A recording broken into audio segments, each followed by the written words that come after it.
오늘 생명의 성령에 대해서 말씀을 나누도록 하겠습니다. 구약 성경에 보면 하나님의 이름이 많이 나옵니다. 그 이름을 통해서 하나님께서 사실은 자신을 드러내시는 것입니다. 그것을 계시라고 합니다. 그래서 우리가 하나님의 정체를 파악하는 거예요.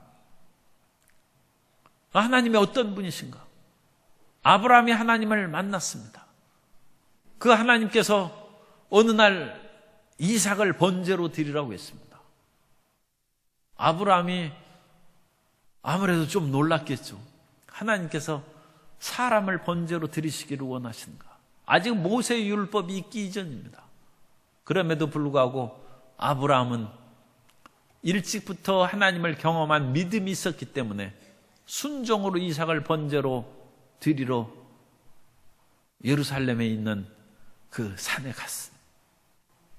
그랬더니 하나님께서는 아브라함의 손을 붙잡으시고 이제 됐다.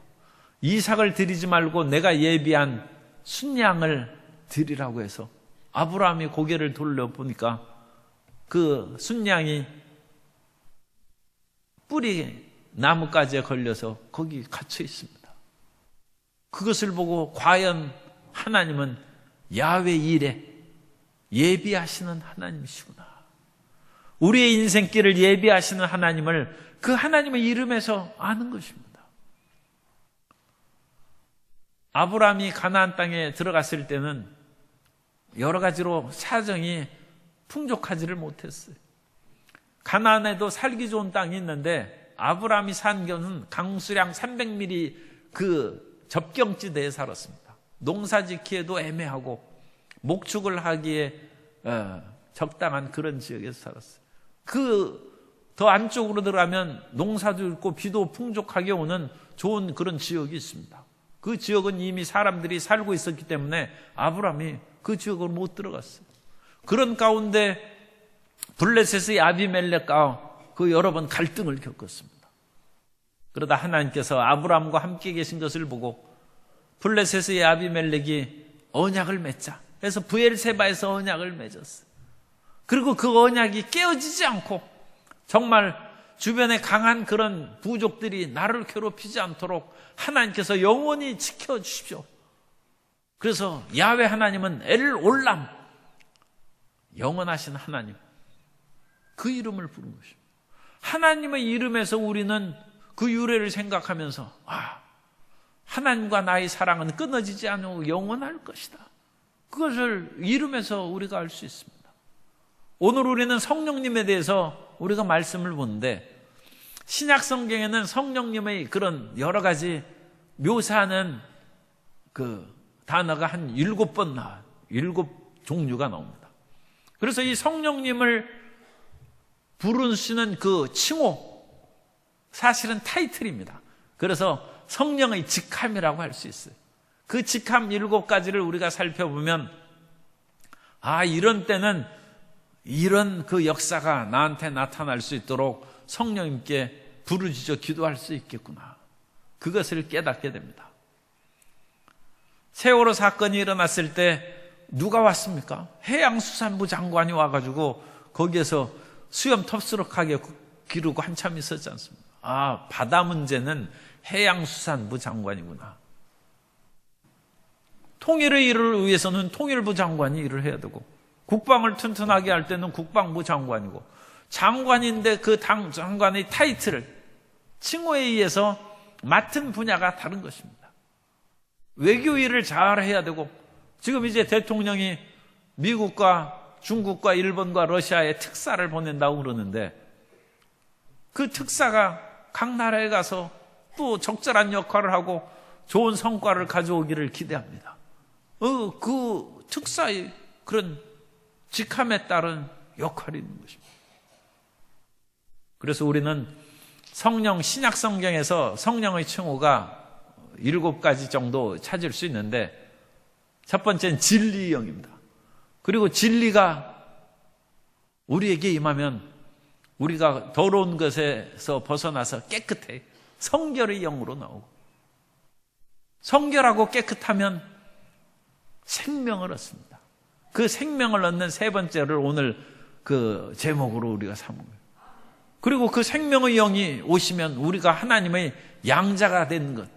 그래서 아버지라고 부르는 양자의 영이라고도 부르고, 양자가 된 것은 하나님의 순전한 은혜예요. 성령은 은혜의 영이에요. 우리가 은혜 받은 것은 하나님의 영광이 임한 것입니다. 그래서 영광의 영이라고 하고, 영광의 그 하나님의 영은 영원하신 성령이다. 제가 지금 7가지 말씀을 드렸습니다. 7가지 성령. 그래서 그 하나씩 살펴보면, 첫째로 성령은 진리의 영입니다. 따라서 하세요. 성령님은 진리의 성령입니다. 그래서 성령님께서는 우리를 진리 가운데 인도하시는 거예요. 어떤 사람은 진리가 뭐 밥 먹여주냐 그렇게 얘기하고, 빌라도가 진리가 무엇이냐 예수님께 물었다가 별 흥미가 없어요.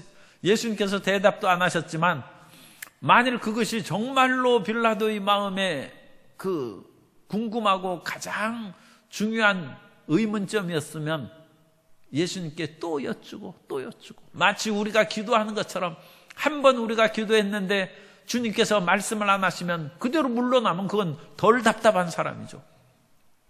또 기도하고 또 기도하고. 그래서 하나님께서 마침내 우리에게 응답하실 때 그 말씀을 듣고 문제가 해결될 거 아닙니까? 그런데 빌라도는 진리가 무엇이냐 하고 예수님께서 말씀 안 하시자 그냥 뭐 더 이상 질문도 안 하고 잊어버렸어요. 그런데 성령은 우리를 진리 가운데 인도하십니다. 그래서 이 세상의 그것을 다른 비유로 생각하면 돼. 이 세상의 즐거움 가운데, 쾌락 가운데 인도하지 아니하고, 또 어떤 사람처럼 거짓과 사술과 온갖 그런 처세술의 그런 현상적이고 이 세상에서 살아가는 기술이라고 할까요? 그런 방법으로 인도하시지 아니하고, 하나님의 성령은 진리로 인도하신다. 그리고 우리가 항상 진리를 얘기하면 약간 딱딱하고 재미없을 수도 있어요. 그러나 진리가 우리를 자유케 하는 것입니다. 그래서 요한복음 16장 13절에 보면, 그러나 진리의 성령이 오시면 그가 너희를 모든 진리 가운데로 인도하시리니 그가 스스로 말하지 않고 오직 들은 것을 말하며 장래일을 너희에게 알리시리라. 그래서 성령님께서 오시면 우리가 사람이 바르게 됩니다. 이 세상에서 바른 교육을 하자고 여러 가지 좀 문제도 있지만 전교조가 그렇게 하고, 바른 교육을 하기 위해서 대안학교도 세우고, 왜냐하면 기존 학교들이 너무 느슨하게 올바르게 진리를 못 가르친다. 그럼 무엇을 가르치냐? 많은 학교에서는 자기 출세하고 자기 혼자 먹고 사는 것만 가르친다. 원래 교육은 그런 것이 아닙니다. 그건 교육 안 시켜도 모든 사람은 자기 먹고 사는 것에 매달리게 돼 있습니다. 그런데 교육은 왜 교육하느냐? 자기가 먹고 사는 것도 하지만 남을 해롭게 하지 않고 내가 살면서 남도 살리는 그것을 연구하는 것이 교육입니다. 그게 참 교육이죠. 성령께서는 진리 가운데 우리를 인도하심으로 우리가 예수님을 믿으면 우리의 영혼이 잘되고 범사에 형통하고 강건하게 될 줄로 믿습니다.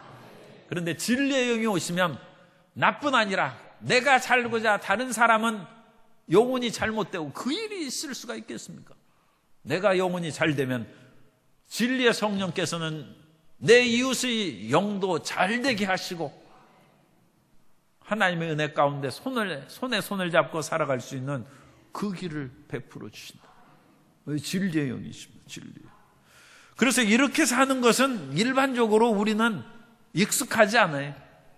우리는 오늘날 이 세상에서 내가 다른 사람에게 양보하면 다른 사람이 나를 짓밟고 지나갈 뿐이지 나를 돕지 않는다. 그것을 가르칩니다. 그런데 그것은 세상의 가르침이죠. 그래서 세상에서는 이 성령의 진리 역사를 알 수 없습니다. 고린도전서 2장 14절에 보면 육에 속한 사람은 하나님의 성령의 일들을 받지 아니하나니 이는 그것들이 그에게는 어리석게 보이며 또 그는 그것들을 알 수도 없나니 그러한 일은 영적으로 분별되기 때문이라. 성령께서 진리로 우리를 가르치는데 세상은 성령의 일을 알지도 못하고 그걸 받지도 못한다는 것입니다. 우리가 진리의 말씀을 듣게 됨을 감사를 드리고 이 놀라운 그 역사에 참여한 것을 항상 기쁘게 생각해야 됩니다. 그래서 세상적인 그런 가르침이나 처세술과 다른 것이 성경에 나오고 성령께서 그것을 깨우쳐 주실 때 너무 놀라지 말아야 돼요. 이 세상이 기준이 아니라 성경 말씀이 기준이고 성경 말씀을 깨닫게 하는 진리의 영이 기준이 되는 줄 믿습니다. 그리고 그 진리를 따라 살면 무슨 좋은 일이 있느냐? 그 진리를 따라 살면 우리에게 하나님의 거룩함이 임합니다. 그래서 두 번째 성경은 성결의 영이라고 그렇게 말씀합니다. 그래서 하나님의 영은 성결의 영이다. 로마서 1장 4절에 보면 성결의 영으로는 죽은 자들 가운데서 부활하사 능력으로 하나님의 아들로 선포되셨으니 곧 우리 주 예수 그리스도시니라. 주 예수 그리스도와 성령께서는 삼위일체 하나님이시죠. 그렇기 때문에 예수님이 죽은 자 가운데 다시 살아나셨는데 예수님께서 죽은 자 가운데 살아나신 그 능력은 성결의 영으로 말미암아 살아났다는 것입니다. 그러면 성결은 깨끗한 거예요. 깨끗한 거. 거룩한 영이죠. 그럼 깨끗한 영이 예수님과 하나고 충만하셨기 때문에 예수님께서 죽음에 붙잡히지 않고 살아나셨다는 거예요. 그건 우리가 오늘 그런 검찰이나 그런 데 붙잡혀간 사람 보면 알 수 있어요. 검찰에서 사람을 이제 조사한다고 붙잡아 갔어요. 그런데 아무리 조사하고 그렇게 죄가 있는지 살펴봐도 붙잡을 것이 없어요. 그럼 어떻게 하겠습니까? 놔줘야죠. 죄의 값은 사망인데 죄가 있으면 사망이 붙잡아 놓는 것입니다. 모든 사람이 죄를 지었음에 결국은 죽어야 되는 것이죠. 그런데 예수님은 죄가 없으셔요. 예수님은 성결하시다, 깨끗하시다는 것입니다. 예수님께서 죽으신 것은 우리 모든 사람의 죄를 짊어지시고 십자가에 못 박혀 돌아가신 것입니다. 그래서 그 죄로 인하여 그 사망의 음부에 내려가신 거예요. 그러나 예수는 본래가 성결하신, 거룩하신 분이다. 그렇기 때문에 그 모든 인류의 죄를 대속하신 후에는 사흘 만에 주님께서 죽음이 더 이상 조사해봐도 죽음이 예수님을 붙잡을 명분이 없어요. 예수님을 붙잡을 아무런 그런 사항이 없어요. 그래서 예수님은 성결의 영으로 죽은 자 가운데 부활하심으로 하나님의 아들로 그렇게 인정됐다는 것입니다. 그렇다면 우리가 성령 충만함을 받으면 무슨 일이 있어요? 성령 충만함을 받으면 우리가 깨끗함을 성결의 영이 충만하기 때문에 이 성결의 영이, 그러니까 성령 충만함을 받으십시오 그렇게 항상 할 때 성결의 영으로 충만함을 받으십시오, 그 두 번째 그것으로 우리가 구체적으로 얘기할 수 있다는 거예요. 그래서 성결의 영으로 충만하면 감옥에서 나오는 거예요. 죄의 올가미에서 우리가 나오는 거예요. 사람이 질병도 죄로 인해서 걸릴 때가 있어요. 자연 법칙을 어기고 밥 잘못 먹으면 그렇게 체하고 병 걸리는 것이죠. 그러나 죄로 인해서 질병에 걸리는 일도 있어요. 그러나 그 질병이 우리를 틈탔다 할지라도 우리가 성령 충만하여 성결의 영으로 충만하면 붙잡을 수가 없죠. 질병이 우리를 붙잡을 수 없어서 거기에서 우리가 나온다는 것입니다. 그래서 성령님은 성결의 영이시다. 그래서 나는 성결의 영으로 충만함으로 이 세상의 그 어떤 것으로도 얽매이지 않는 깨끗하다는 거예요. 더러운 물은 여호와를 통해서 물이 걸리죠. 그래가지고 물이 붙잡히는 거예요. 그 여호와길을 통과할 때 그 물이 그런 것들로 찌꺼기가 걸러지고 붙잡히는 것이죠. 그러나 우리가 회개하고 그리스도 예수 안에서 우리 죄를 자백하면 저는 미쁘시고 의로우사 우리 죄를 사하시고 모든 불의에서 우리를 깨끗하게 하신다고 했습니다. 그리고 성결의 영으로 충만하면 우리는 얽매이지 아니하고 이 세상에서 자유자로 살아가게 되고 더 나아가서 죽음도 두려워하지 아니하고 죽음도 우리를 붙잡을 수가 없으니까 주님과 더불어 영생 천국을 누리게 될 줄로 믿습니다. 그 의미가 성결의 영이에요. 그래서 성령은 The Spirit of Holiness, 거룩한 영이다. 거룩한 영이다.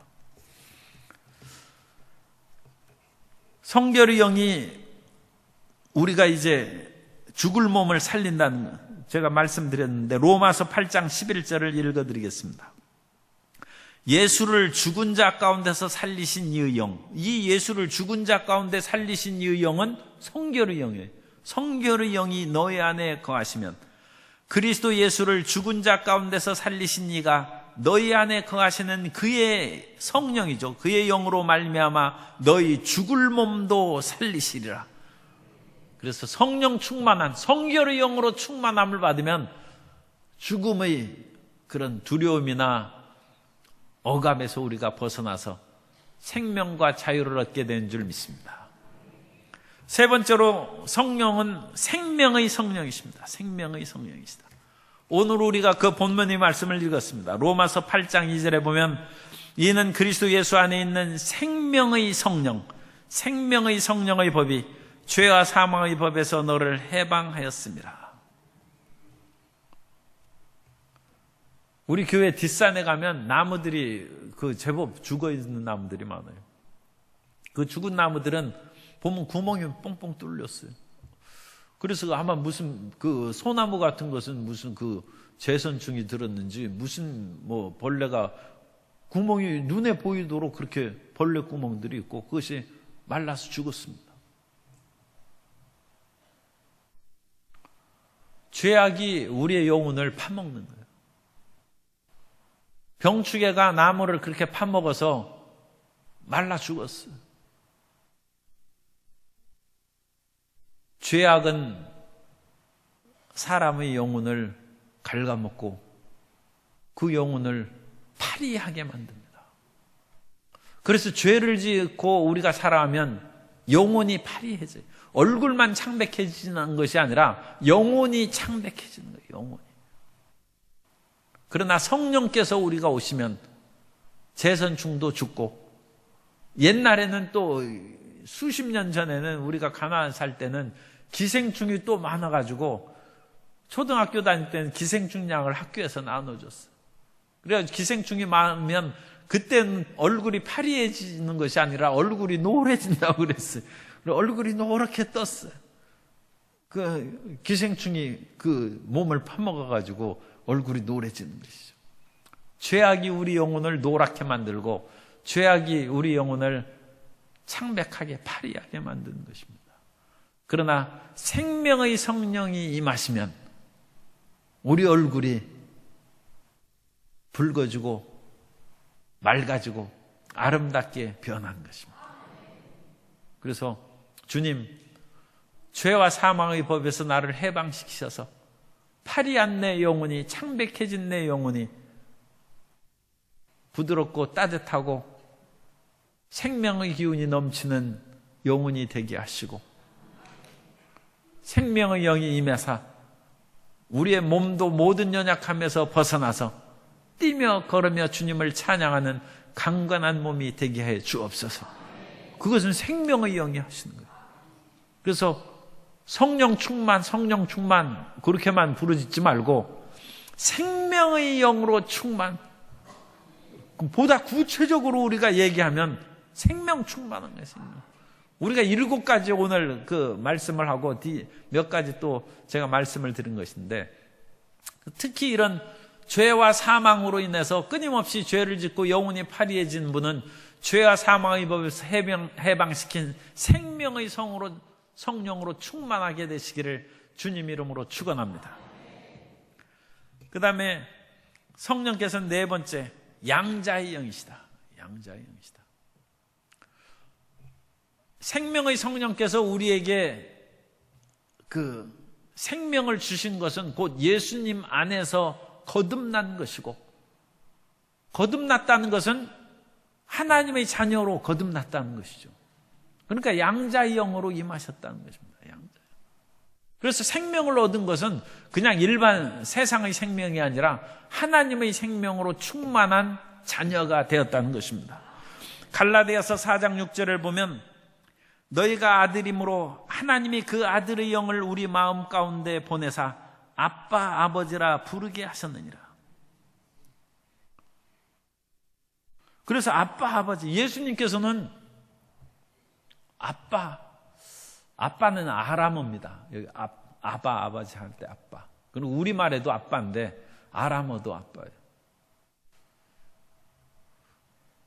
예수님께서는 그 아빠라고 부르셨는가 내가 지금 궁금한 일인데, 아니 그 마리아의 남편을, 그 어머니 남편이죠, 그것을 육신의 아버지인 요셉을 아빠라고 부르셨나, 그것이 궁금한데 하나님께는 아빠 아버지라고 부르세요. 저는 제 아버지를 아빠라고 부른 적이 없어요. 그래가지고 이게 감동이 안 돼. 아니 아버지라고만 불렀지 아빠라고 부른 적이 없어요. 아마 조금 나이 드신 분은 아마 다 그럴 것입니다. 그리고 뭐 아빠 해서 하나님 아빠 해야 별로 감흥이 없어요. 정겹게 다가오지가 않아요.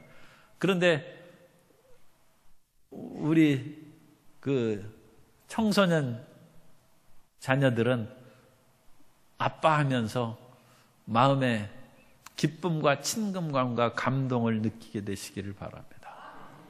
그래서 하나님은 그렇게 먼 곳에 계신 분이 아니라 가깝고 친근하다는 것입니다.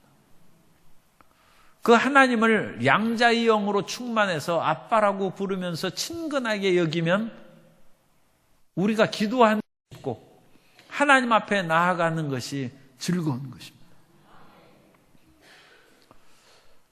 옛날에 존 F 케네디 대통령이 집무실에서 일할 때 그 아들이 집무실에 와가지고 막 책상에 이렇게 숨어 있다가 얼굴을 내미는 그 사진을 찍힌 것이 나와 있어요. 일반 사람들은 그 백악관에 들어가가지고 대통령 집무실에서 그렇게 돌아다닐 수 있습니까? 당장 체포되고 그러죠. 그런데 또 그런 비슷한 일이 인터넷에 나온 것이 있어요. 오바마 대통령의 막내딸, 사샤라는 그 막내딸이 아버지가 지금 백악관에서 집무하고 있는데 거기를 몰래 들어와가지고 자기 오바마 대통령 아빠를 놀려주려고 그 소파에 숨어가지고 쫙 기어가는 모습을 사진에 찍은 것이 있어요. 그래가지고 갑자기 딱 놀라면 정말로 오바마 대통령이 놀랐다고 그렇게 칩시다. 그러면 깜짝 놀래가지고 이게 누구냐 보니까 낯선 그런 어떤 사람이야. 그러면 그건 체포돼서 감옥에 가는 것이죠. 그런데 그 딸이 그렇게 놀랬으면 아무리 심장이 떨어졌다 할지라도 그거 어떡하겠어요. 자기 딸이 자기를 그렇게 깜짝 놀란 것을. 하나님에 대한 그런 친근성, 하나님을 그렇게 가깝게 생각할 수 있는가, 그것이 양자의 영입니다. 하나님이 어려우신 분은 주여 성령 충만함을 주옵소서 그렇게 기도할 때 양자의 영으로 충만케 하여 주옵소서, 그걸 기도하는 거예요. 양자의 영으로 충만하면 아무리 엄친 스라에서 아버지 생각하면 그냥 몸이 사시나무 떨린다 하는 그 사람은 하나님에 대해서도 그럴 거 아닙니까? 이 세상의 육신의 아버지가 그와 같이 좋은 아버지 인상을 안 심어줬기 때문에 하나님도 그렇게 무섭게 생각되는 거예요. 그런 분은 양자의 영으로 충만해야 돼요. 그래서 성경에 있는 그 규절을 끊임없이 읽어야 돼요. 로마서 8장 15절을 읽으시면 돼요. 너희는 다시 무서워하는 종의 영을 받지 아니하고 양자의 영을 받았으므로 우리가 아빠 아버지라고 부르짖느니라. 일반 종이나 일반 사람들은 대통령 무서워하죠. 무서워하는 영. 하나님은 얼마나 무서워요. 그런데 너희는 무수하는 종의 영을 받지 아니하고 양자의 영을 받았는데, 그 양자라고 해서 남의 집에 들어가서 양자에서 눈치 보는 그런 자녀 생각하면 안 돼. 그런 의미는 아닙니다. 여기에서는 똑같은 분깃을 받고, 다만 우리는 하나님과 우리 인간은 존재가 다르지 않습니까? 그렇기 때문에 하나님의 친아들이라고 하는 그 표현은 예수님께만 적용하는 것이고, 우리는 그런 표현은 감히 못 쓰는 것이죠. 그러나 가장 가까운 표현으로 자식이라는 거예요, 자식. 그런데 그 자식을 양자의 그런, 우리는 하나님 앞에 죄인이었다가 하나님의 자녀로 입양한 거예요. 그러나 그 입양한 부모님은 너무나 인자하시고 사랑이 충만하신 하나님이십니다. 그러므로 그 하나님을 아빠, 아버지라고 합니다.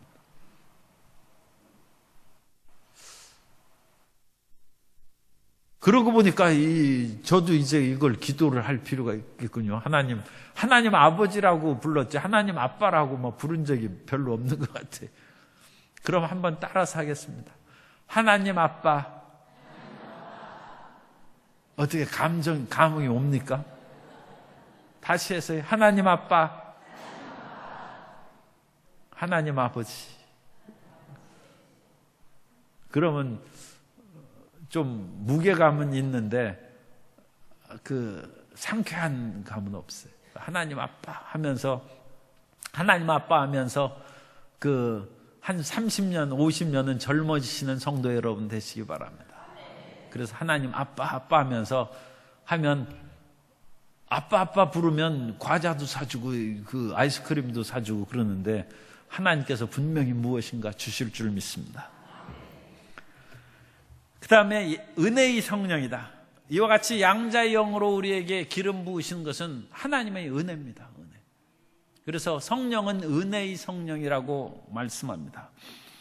히브리서 10장 29절에 보면, 하물며 하나님의 아들을 짓밟고 자기를 거룩하게 한 언약의 피를 부정한 것으로 여기고 은혜의 성령을 욕되게 하는 자가, 이 본문에 있어서는 잘못된 사람들에 대한 그런 책망입니다만, 어쨌든 우리가 예수님을 구주로 영접하고 하나님을 믿게 된 것은 은혜의 성령 때문에 그런 것이다. 성령께서 은혜를 우리에게 주셔서 예수 그리스도를 알게 하시고 하나님 아버지를 믿게 하신 것입니다. 그러니까 성령님은 은혜의 성령이에요. 그래서 성령님이여 오시옵소서 하면서 은혜의 성령이여 저에게 은혜를 주옵소서. 그래서 성령께서는 원래 은혜가 충만해요. 그 성령의 은사가 많이 있지 않습니까? 그래서 성령의 은사가 그것이 은사가 은혜로 주는 것이죠. 은혜로. 우리가 어떤 자격이나 공로가 있어서 주는 것은 당연히 받는 것이지만, 그것으로 받는 것이 아니라 은사라는 것은 은혜로 주시는 거예요. 그래서 성령께서 우리에게 필요한 사람들에게 지혜의 말씀의 은사를 주시고 지식의 말씀을 은사를 주시고, 이 세상의 많은 일들을 분별할 수 있도록 영분별의 은사를 주시고, 말 잘 못하는 사람은 방언의 은사를 주시고, 방언 통역의 은사를 주시고, 예언의 은사를 주시고, 마음이 흔들거린 사람에게는 믿음의 은사를 주시고, 능력 행함의 은사를 주시고, 병 고치는 은사를 주셔서 은사가 우리에게 주신다는 것입니다. 은사는 성령님께서 은혜로 주시는 것입니다. 그래서 어떤 분은 자기는 그런 것을 원하지도 않는데 주셨다고 하는 그런 사람도 있어요. 그래가지고 방언 은사 받은 후에, 하나님 어찌 이 방언 나와가지고 그 온 동네 시끄럽게 해가지고 옛날에는 방언하면 또 이상하게 생각하고 그래서 어려움을 겪게 하십니까? 또 어떤 분은 병 고치는 은사를 받아서 난 환자는 질색인데 왜 환자만 그렇게 찾아다니면서 기도해 주게 주님 만드셨다. 그래가지고 병 고치는 은사 받은 것도 또 못마땅하게 생각하는 사람도 있어요. 그러나 주님의 은혜는 우리를 유익하게 하는 것입니다. 하나님께서 성령으로 말미암아 우리에게 주신 은사를 감사함으로 받고, 그것은 우리를 유익하게 하는 것이고, 우리가 행복하면 다른 사람을 유익하게 하는 행복도 또한 나타나는 것입니다. 그래서 성령은 은혜의 성령. 그리고 성령께서 은혜로 주시는 이 모든 역사는 결국은 하나님의 영광입니다. 죄인된 우리 사람들이 하나님의 자녀가 되고 무능했던 우리가 성령으로 말미암아 능력이 임한 것은 그건 주의 영광이 있는 것이죠. 그래서 성령은 영광의 영이십니다. 성령은 영광의 영이시다. 베드로전서 4장 14절에 보면 너희가 그리스도의 이름으로 치욕을 당하면 복 있는 자로다. 영광의 영 곧 하나님의 영이 너희 위에 계심이라. 그래서 성령은 영광의 영이에요. 성령. 그래서 특히 이 세상에서 고난받고 수치를 당할 때 성령이여 충만하게 임하여 주옵소서 기도할 때 영광의 영이여 충만케 하여 주셔서 나로 이 수치와 모멸에서 벗어나게 하여 주옵소서. 그 영광의 영이 충만한 그 기도가 시편 23편입니다. 원수의 목전에서 내게 상을 베푸시고 기름으로 내 머리에 부으셨으니 내 잔이 넘치나이다. 그 기름이 무슨 기름이에요? 성령의 기름이죠. 성령께서 임하시는 것인데 원수의 목전에서 내게 잔치상을 베풀어주는 영광의 영이 임하시는 영광의 영. 원수가 오면 그러니까 너무 걱정하지 말고 하나님께서 잔치상을 베풀어 주실 때가 가까웠나 보다 그렇게 생각하셔서 믿음을 굳게 하시고 하나님을 앙망하면 원수가 수치를 당하고 잔치상을 받는 원수의 목전에서, 왜 원수의 목전에서 상을 받느냐? 그것은 우리가 가장 행복하고 기쁜 것은 우리를 핍박하고 발로 짓밟은 사람 앞에서 우리가 높아지는 것이 최고예요.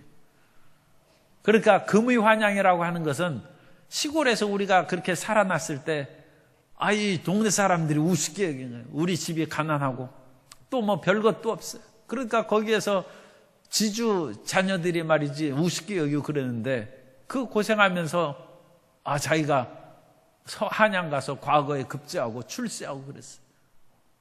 그러니까 무엇보다도 이 기쁜 소식을 나를 핍박하고 무시했던 내 고향 땅에 가서 자랑해야 돼. 그게 금의 환영입니다. 그런데 성령님께서는 원수의 목전에서 우리에게 잔치상을 베풀어 주시고 기름으로 내 머리에 부으셨으니 내 잔이, 이 기쁨과 생명의 잔이 넘쳐 흐르.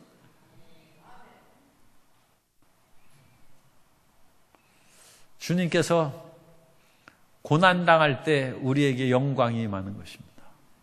스데반이 주님을 그렇게 끝까지 믿고 마지막 순교의 그런 단계까지 이르렀을 때 하나님께서 스데반의 눈을 열어주셔서 하늘 보좌를 보게 하시고 그 우편에 서신 예수 그리스도를 보게 하는 거예요. 그 영광이 충만한 거예요. 스데반이 하나님의 영광으로 가득 차니까 돌 던지는 것도 아프지도 않아요. 오히려 저들의 죄를 용서해달라고 기도까지 하면서 스데반이 순교했어요. 주님의 영광의 영이 임하면 이 세상의 고난을 넉넉히 이기고 승리하게 될 줄로 믿습니다. 그러니까 세상의 고난 자꾸 그것만 가지고 붙잡지 말고 영광의 영으로 충만, 그게 성령 충만한 거예요. 성령. 그러니까 성령 충만함을 이제 기도할 때 할 수 없죠. 손바닥에 써놓고 기도하셔야지. 7가지를 우리가 어떻게 외우겠어요? 우리는 한 3가지는 외울 수 있어요. 그런데 7가지는 잘 못 외웁니다. 그래서 손바닥에 그렇게 써놓고 영광의 영이여 임하여 주옵소서. 처음에 무슨 영이라고 그랬죠? 진리 영이다. 진리는 깨끗하게 하니까 성결의 영이에요. 성결하면 죄가 우리를 붙잡지 못해. 그러니까 생명이 있어요. 생명의 영이고 그 생명은 하나님의 자녀가 된 양자입니다. 양자예요. 생명은 곧 자녀가 된 양자예요. 양자가 된 것은 하나님의 순전한 은혜예요. 은혜의 영이고 하나님의 은혜를 입은 것은 하나님의 영광의 역사가 나타나는 것이고 이 하나님의 영광의 영은 영원하신 영입니다. 영원하신 영이다. 그래서 7번째 히브리서 9장 14절에 보면 하물며 영원하신 성령으로 말미암아 흠없는 자기를 하나님께 드린 그리스도의 피가 어찌 너희 양심을 죽은 행실에서 깨끗하게 하고 살아계신 하나님을 섬기게 하지 못하겠느냐. 그래서 이 성령은 영원하신 성령이에요. 영원하신. 그래서 이 세상에서 조금 어렵고 고통스러운 일이 다가와도 하나님이 나를 버리셨는가? 성령께서 나를 떠나셨는가? 결코 그런 걱정할 거 없어요. 성령은 영원하신 성령입니다. 성령께서는 그렇게 변하지 않고 우리가 예수님을 끝까지 믿는 한 성령께서는 이 세상의 환난이나 곤고나 기근이나 핍박이나 적신이나 위험이나 칼이랴 그 어떤 것도 그리스도 예수 안에 있는 하나님의 사랑에서 우리를 끊을 것이 없습니다. 그러므로 끝까지 예수님을 믿으면 영원하신 성령께서 항상 우리를 붙잡아 주시고 영생을 이루고 인도하여 주실 것입니다. 그래서 신약 성경에서 성령을 이와 같이 7가지 타이틀로 표현을 했어요. 그 타이틀을 우리가 하나씩 생각하면서 기도하면 7가지 성령의 역사가 충만할 것이고 그 7가지 역사가 충만하면 항상 은혜가 하나님의 자녀로서 양자로서 아버지라고 부르면서 즐거워하니까 철든 자녀는 아빠라고 못 부르지 않습니까? 그러면 하나님 그 아버지한테 뭐 받으려면 수속이 복잡해. 그런데 아빠라고 부르는 사람은 금방 결제가 나. 그냥 뭐 복잡하게 따질 거 없어요. 그래서 우리가 하나님 아빠라고 해가지고 신속하게 은혜 받고 하나님과의 친밀한 교제 속에 들어가야 될 줄로 믿습니다. 그리고 하나님께서는 어떤 본성을 가졌는지 두 번째 그 하나님 성령의 그런 본질에 대해서 우리가 보면 이 전에 중복된 것입니다만 성령께서는 하나님이시다. 성령은 본질이 하나님이에요. 그러니까 성령님께서 주민등록증을 가지고 계시다면 성령님의 이름은 거기에다가 하나님이라고 쓰여 있는 거예요. 성령님의 본질은 하나님이시다. 그러므로 우리는 항상 성령님을 예배하는 마음을 가져야 되고 성령님에 대해서 겸허한 마음을 가지고 성령님을 단순한 자기 보혜사로서 어떤 일에 다만 나를 돕는 그런 그 분으로만 생각해서는 안 됩니다. 하나님이신 것을 항상 잊지 않고 성령님을 올바르게 우리가 모시고 살아가면 성령께서 우리를 더욱 사랑해 주시고 우리에게 은혜를 내려주실 줄 믿습니다. 성령께서는 왜 그러시냐면 인격, 펄슨을 가진 인격의 존재이기 때문입니다. 그래서 성령께서는 우리와 같은 그런 인격의 모든 지정의 요소를 가지시고 또 성령께서 우리에게 가장 중요한 역사를 한다. 오늘날 우리 순복음교회 또는 현대 성령론의 가장 중요한 공헌은 성령님을 인격적인 하나님으로 깨닫고 강조한 것이 현대 신학에서의 중요한 것입니다. 성부 하나님과 성자 예수님에 대한 연구는 옛날부터 많이 됐어요.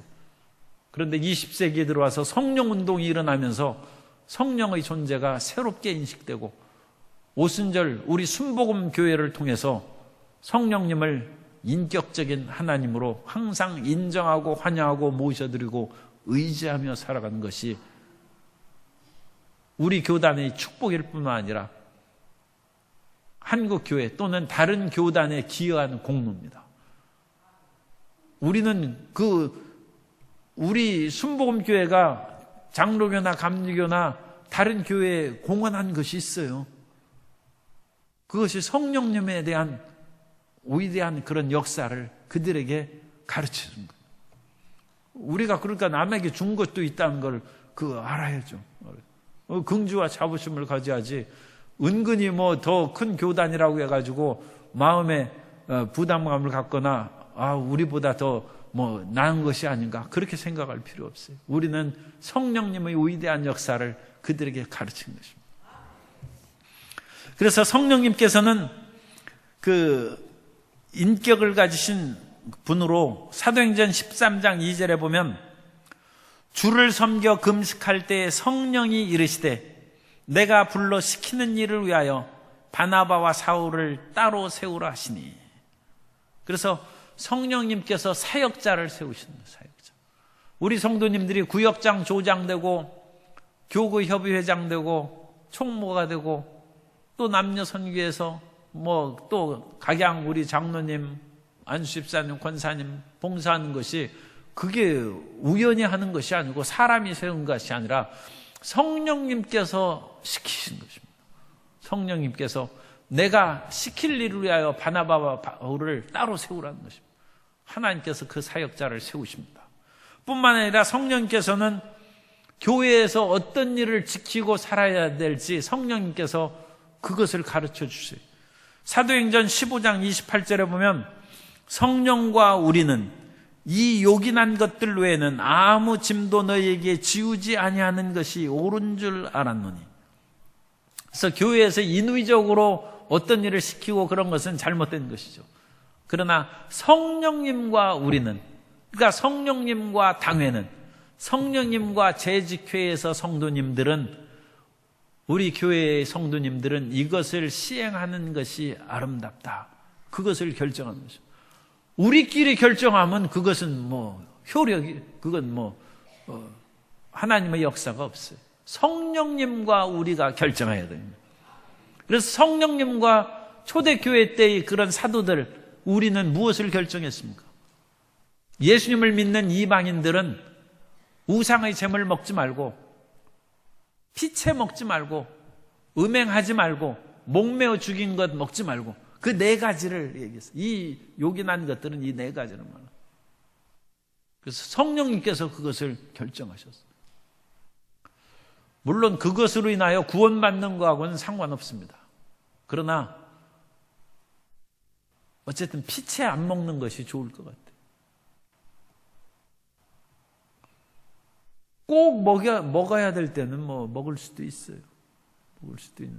그것은 이제 옛날 효자가 어머니 이렇게 가시면 안 된다고 해가지고 손가락을 이렇게 해가지고 이 피를 그래가지고 정신 차리고 그거야 할 수 없지 어떡하겠어요. 그러나 어쨌든 피가 있는 그런 것들은 구약 성경으로부터 신약 성경이 사도행전 15장에 나오기까지 바람직한 것으로 여기지 않고, 음행하는 것은 마땅히 안 되는 것이고, 목매어 죽이고 좀 잔인하고 그러지 않습니까? 그리고 우리는 우상에 참여하지 않으니까 그런 우상에 참여하는 그런 음식들 먹지 않는 것이 좋다. 그것을 반대로 얘기하면 그런 음식을 먹거나 그런 데 참여하면 성령의 충만함을 상실할 수 있어요. 그게 문제죠. 음식이 문제가 아니라 성령의 뜻을 거스리면 성령 충만함을 상실해 버린다니까요. 아니 기도 열심히 해가지고 금식하고 그래서 성령 충만함을 받았는데 그런 잘못된 일을 범함으로 성령 충만함이 사라져버리면 얼마나 아깝습니까? 그래서 우리가 이 성령님을 우리 가운데 역사하신 하나님의 뜻을 행하시는 분으로 잘 우리가 모시고 살면 항상 성령 충만하고, 성령 충만하면 우리를 진리 가운데 인도하고, 성령이 충만하면 우리가 성결해서 우리를 이 세상이 우리를 아무리 잡아 얽매려도 깨끗하니까 얽매이지 않아요. 심지어 예수님은 성결의 영으로 죽음에서까지 못 잡아서 부활하셨다는 거죠. 그리고 성결의 영이 임하면 우리는 생명의 역사가, 생명으로 충만. 주여 성령 충만하여 생명 충만하게 하여 주옵소서. 생명이 충만한 것은 양자 하나님의 자녀가 양자의 영으로 충만하여서 이제는 하나님 아빠라고 제가 하려고 지금 생각하고 있습니다. 성도 여러분도 양자의 영을 받았은 즉 아빠 아버지라고 부르지는, 아니 성경에 있으니까 나는 그거 읽으면서 지금까지 생각을 못했네. 나는 하나님 아버지만 생각했지 그 아빠라고 불러줘야 돼. 성경에 그렇게 돼 있으니까 하나님 아빠라고 하루에 3번씩은 하세요. 하나님 아빠. 우리 양자의 영을 받고, 양자의 영을 받은 것은 우리가 죄 가운데 있음에도 은혜의 영으로 받는 거예요. 은혜의 영의 성령은 은혜의 영이고, 은혜의 영은 은사를 주십니다. 은혜의 영을 충만하게 하셔서 은사로 충만한 우리 성도 여러분 되시기를 바랍니다. 그리고 세상의 고난과 역경이 다가와도 은혜는 영광이 임하는 거예요. 영광의 영으로 충만하고, 세상은 끊임없이 변하고 사라져도 성령은 영원하십니다. 그 모든 성령 충만함의 은혜로 채움받게 되시기를 주님 이름으로 축복합니다.